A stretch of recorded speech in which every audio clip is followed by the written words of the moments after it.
It's time to get real. It's time to get raw. It's time to look ourselves in the mirror and come to the resolve that this version of ourself is not going to carry us in the stretch. I've been this version of myself long enough that if I don't change, if I don't do something about this, then I'm going to find myself bankrupt. Having that faith, that vulnerability to just see things that are hard to see. You got to get comfortable being uncomfortable. So can you handle the truth? It's a question. And if you can't, then if you see that, then you can say, well, if I'm going to change, I'm going to have to figure out how to deal with that discomfort until the point that I can see what I need to see, then I can change it. So it's the persistence of continuing to do something until you can do it. Can't is not an option. It's either I will or I won't. I can, I know I can, but I will or I won't, you know, and that's the thing. And in some cases, you may try your hardest and you just don't win, or you don't pass a test, or you don't succeed. That's part of life. Understanding it's going to take hard work, discipline, and learning how to work with other people in order to get to the next level. There's not other people that aren't holding you back. Your boss isn't holding you back. Your parents aren't holding you back. Those are excuses. To me, there's no such thing as luck, okay? All luck is preparation meeting opportunity, plain and simple. Once I realized that I could get better at anything, it dawned on me that how I spend my time is a spiritual consideration. And I didn't want to die with potential that I failed to turn into skill set. That to me, that speaks to me. How much of my potential can I actually turn into skill set and get good at this stuff and push and grow and improve? Like, that to me is just this incredibly intoxicating thing. Is waking up every morning with a desire to adapt, with a desire to change. Stand out today. Be different. Become something different. Stop lying to yourself and stand up and become something with worth, something with more than you've ever been. Your goals that you set for yourself, that's your power. Your ambition is your power. It's about how hard you can get hit and keep moving forward. How much you can take and keep moving forward. You have to electrify and get all the things that are necessary within you to start doing the things that you need to do. So when the time comes, you can kick down that door and move towards the possibilities of being the best of who you really are.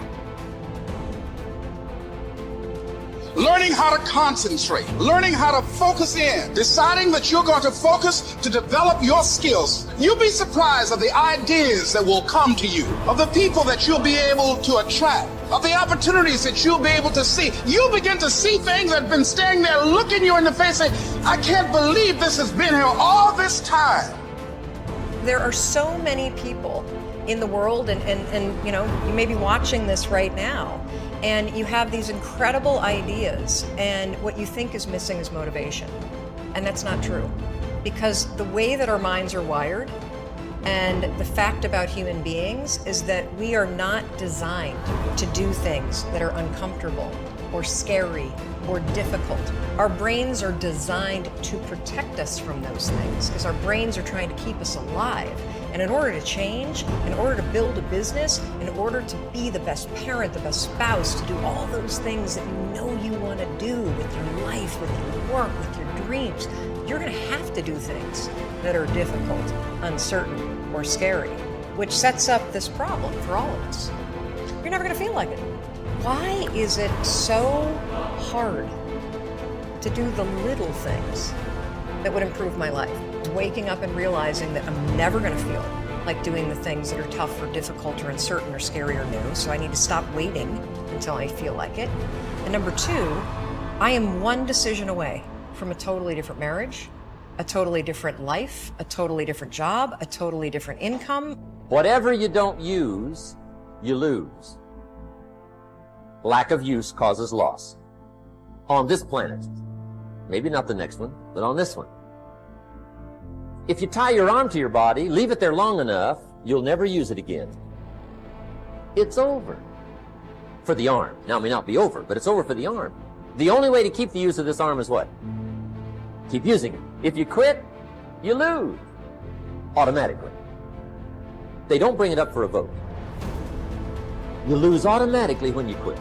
Now, the same thing that goes for your arm goes for your brain, mentality. The same thing goes for all the human virtues. Ambition, unused, decline.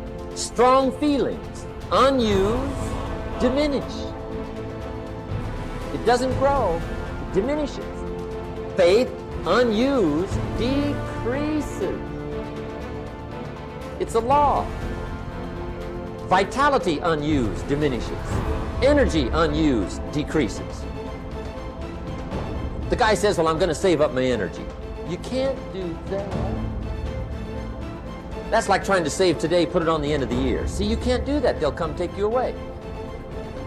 If you don't use today, what? It's lost. The guy says, well, I'll work twice as hard tomorrow to make up for it. See, that's foolish. You could have done that anyway. Today unused is lost. A talent unused is lost. An ability unused is lost. So here's one of the key expressions of the evening. Take a new inventory of yourself. Starting tomorrow, new project. Take a new inventory. And make sure that all of your talent and ability and mentality and ingenuity and vitality and strong feelings, faith, courage, make sure that all you've got's being used. Otherwise, you lose.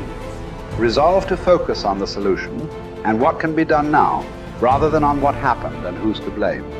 Think in terms of the actions you can take to resolve the situation, rather than what went wrong and who is to blame. To remain optimistic, look for the good in every situation. When you look for something good, you will always find something good. Furthermore, while you're looking for something good, because your conscious mind can hold only one thought at a time, you will automatically become positive, optimistic, and back in full control. Seek the valuable lesson in every problem or difficulty. Every setback you face contains one or more lessons that have been sent to you to help you be more successful in the future. The difference between successes and failures is simple. Failures feel sorry for themselves when things go wrong, whereas successful people look for the valuable lesson they can learn that will help them in the future. Normal Vincent Peale used to say, when God wants to send you a gift, he wraps it up in a problem. The bigger the gift that God wants to send you, the bigger the problem he wraps it up in. Instead of concentrating on the problem, look for the gift. Wonderfully enough, you will always find it. What's more, sometimes the gift or valuable lesson can be of far greater value than the cost of the problem itself.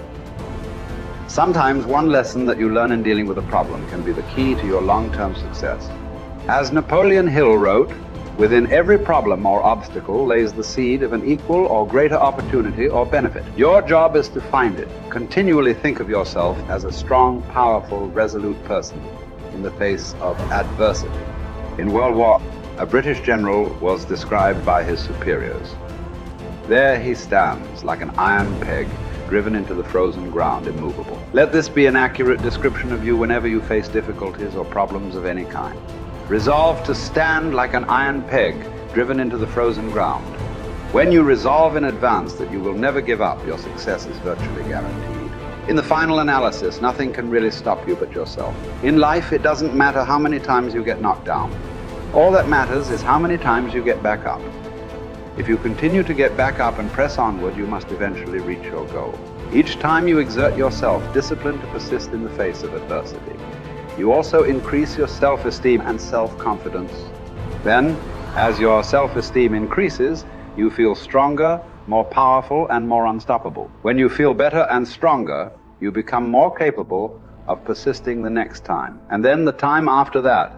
By disciplining yourself to persist in the face of all adversity, you put your life onto an upward spiral of self-esteem, self-discipline, and persistence until you eventually become like a force of nature. I think the best way to prove your value is to work, is to learn, is to absorb, to be a sponge. You always want to outwork your potential You know, as hard as you believe you can work harder than that. And that's what I tried to do when I first came in the league. But, you know, basketball is such a direct competition sport that me coming in at 17, I hated when, like, my teammates would say, you know, I get hit with an elbow, right? Shaq would hit me with an elbow in practice. I always had that extra chip on my shoulder. So, like, every day in practice for me was really trying to annihilate everybody that I was playing against. I wanted to prove you don't need to babysit me. And so it's always that competitive nature, the work ethic, and curiosity. My philosophy was a very simple one. Rudy was one of my favorite films growing up. After watching that film, I come to understand if I could work that hard, what would my career be? And I made a promise to myself from that day that I was going to work that hard every single day so that when I do retire, I have no regrets. And that was the most important thing for me, is to leave no stone unturned, get better every single day. And if I lived that way, then over time, you know, I'd have something that was beautiful. That was my philosophy. It seems like a pretty simple one, but you know, if you live your life to just get better every single day, you do that for 20 years, I mean, what do you have?